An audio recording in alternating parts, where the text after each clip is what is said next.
Hello everyone, welcome back to my channel দিয়া daily vlogs. আজকে গেছিলাম মুনের রিসেপশানে। তো আমরা সবাই বাসে বসে পড়েছি আর বাস ছেড়েও দিয়েছে। তখন বাজে 6:45 যখন কিনা বাস ছেড়েছে। আর এই দেখো এখানে একটু আমরা নাচানাচি করছিলাম, কিন্তু নাচানাচির ভিডিওটা নিতে পারিনি। এখানে সবাই বাসে আমরা সবাই রয়েছি।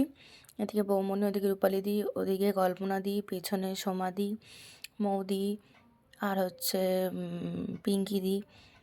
দুটো পিঙ্কি দি আছে আমাদের। আর এই যে আমি আর বাবান। পাক্কা 4 ঘন্টা লেগেছে আমাদের যেতে।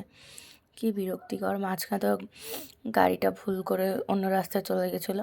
কি করা যাবে, কিছু করার নেই। তো অ্যাট লাস্ট আমরা বিয়েবাড়িতে পৌঁছে গেছি আর সবাই করে তত্ত্ব নিয়ে হাঁটছি আমরা। তো হাঁটতে বাবানকে বললাম, চলো একটা ভিডিও নিয়ে নিই। তো বাবান বললো, তোমার আর কাজ নেই, তত্ত্ব নিয়ে হাঁটতে তোমার ভিডিও করাটা ম্যান্ডেটরি। আমি বললাম, কী করবো, একটু ভিডিও না করলে হবে না।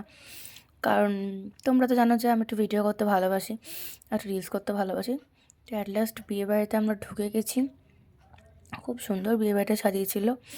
তো প্রথমে ঢুকে যেটা দেখতে পেলাম সেটা হচ্ছে স্টার্টার কাউন্টার। তো খাওয়া দাওয়া তো পরে হবে, আগে একটু মুনের সঙ্গে দেখা করে নিই, তারপর না খাওয়া দাওয়া। তো এই যে আমরা ফটো তোলার জায়গায় চলে এসেছি, আর মুনকে দেখো কি সুন্দর লাগছে।